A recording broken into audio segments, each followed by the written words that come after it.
ఇకపై మీకు ఇష్టమైన ఫేవరెట్ సీరియల్స్ యొక్క ఫుల్ ఎపిసోడ్స్ యూట్యూబ్లో అందుబాటులో ఉండవు. కేవలం సన్నెక్స్ లో మాత్రమే ఫ్రీగా చూడొచ్చు. అమ్మ మరి ఇంత పిచ్చిగా ప్రవర్తిస్తుంది. తనేం చెప్తే అదే జరగాలని అంటుంది. భైరవి చెప్పింది అయినా కూడా ఇంకా ఎక్కువగా విచిత్రంగా ప్రవర్తిస్తుంది. భైరవితో మాట్లాడితే ఒకసారి మంచిది.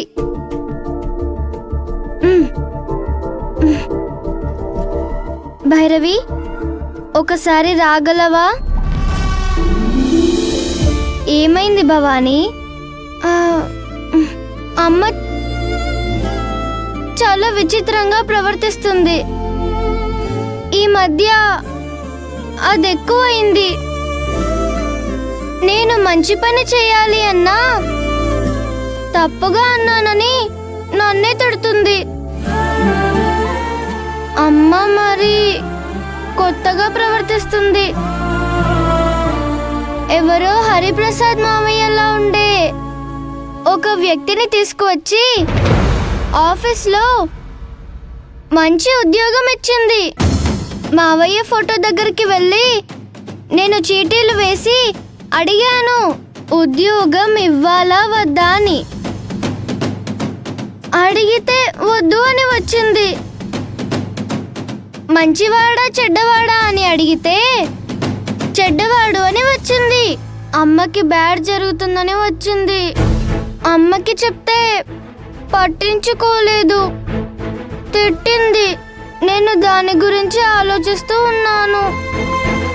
ఆఫీస్లో ఏదైనా సమస్య అవుతుందేమోనని. అతను రేపటి నుంచి ఆఫీస్లో ఉండడు.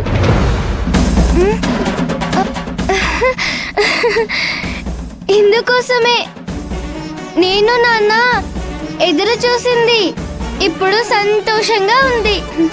అంత త్వరగా సంతోషపడద్దు. ఏం? అతను రేపటి నుంచి ఈ ఇంట్లోకే వస్తాడు. ఇక నుంచి ఈ ఇంట్లోనే ఉండబోతున్నాడు.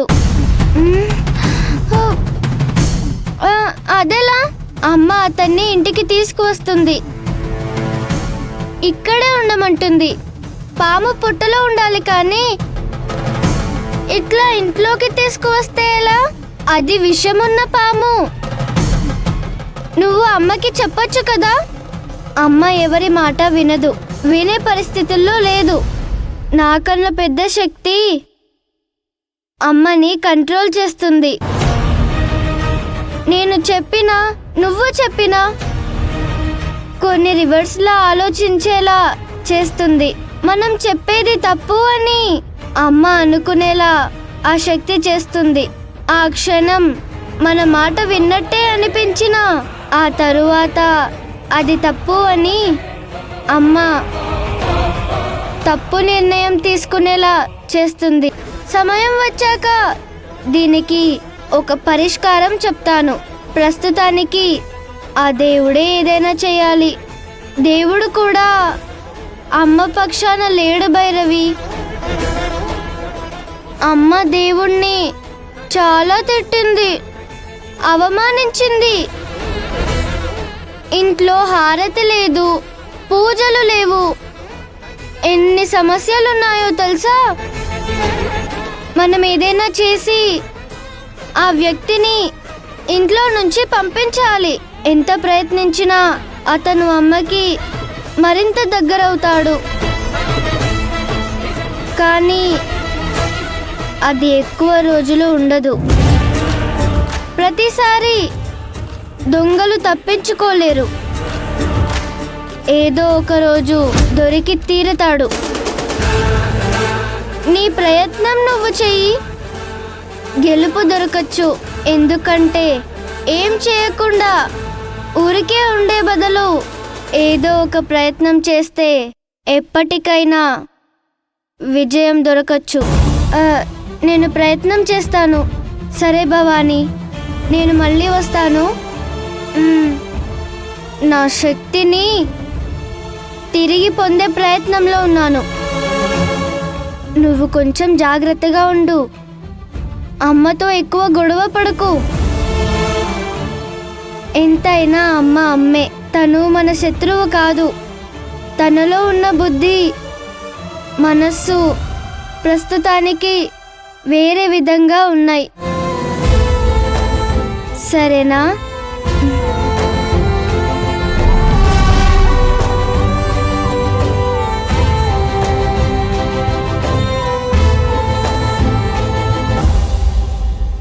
రా విలన్ రా, మా ఇంటికి వస్తున్నావు. I will wait for you. నీ సంగతి చూస్తాను.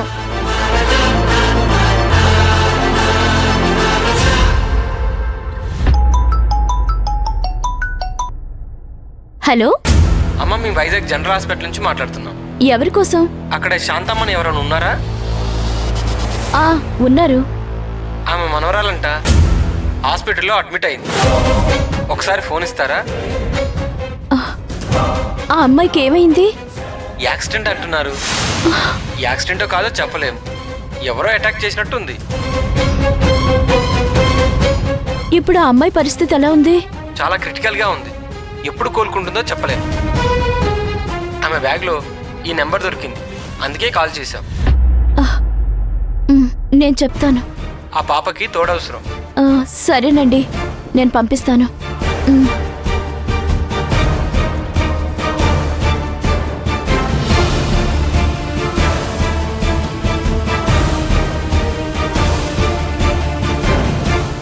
శాంతమ్మా, శాంతమ్మా. ఎందుకంత కంగారు? కొంపలు మునిగిపోయినట్టు. నిజంగానే మునిగిపోయింది. నీ మనవరాలు హాస్పిటల్లో ఉందంట. వైజాగ్ నుంచి ఫోన్ వచ్చింది. అయ్యో దేవుడా! శాంతమ్మా,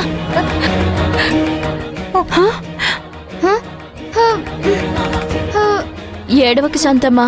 నువ్వు మీ మనవరాల దగ్గరికి వెళ్ళాలి. దేవుడా, ఎంత పని చేసావయ్యా! ఇవన్నీ చూడ్డానిక బతుకున్నాను. నువ్విలా మాట్లాడుకో. అర్జెంటుగా నువ్వు వైజాగ్ బయలుదేరు. లీలా, నువ్వు శాంతమ్మ లగేజ్ సిద్ధం చేసి తీసుకునిరా. సరే అక్క. నేను నాన్నకి చెప్పి డ్రాప్ చేయడానికి పంపిస్తాను. రా.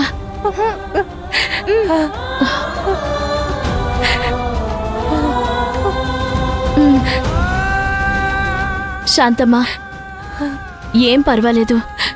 నువ్వు ధైర్యంగా బయలుదేరు. తీసుకో. ధైర్యంగా వెళ్ళిరా. ధైర్యంగా వెళ్ళు శాంతమ్మ. వెళ్ళొస్తానమ్మా.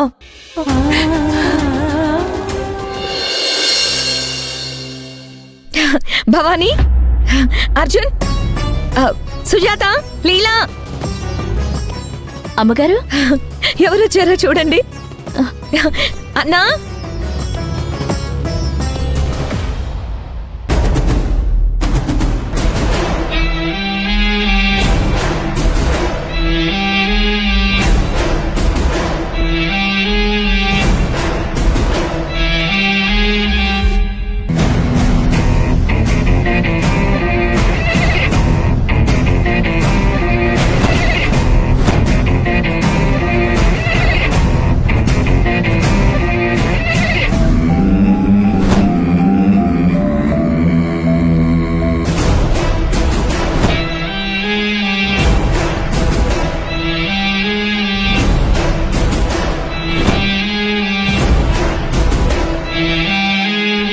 ఈయన మా సింహాద్రి అన్న.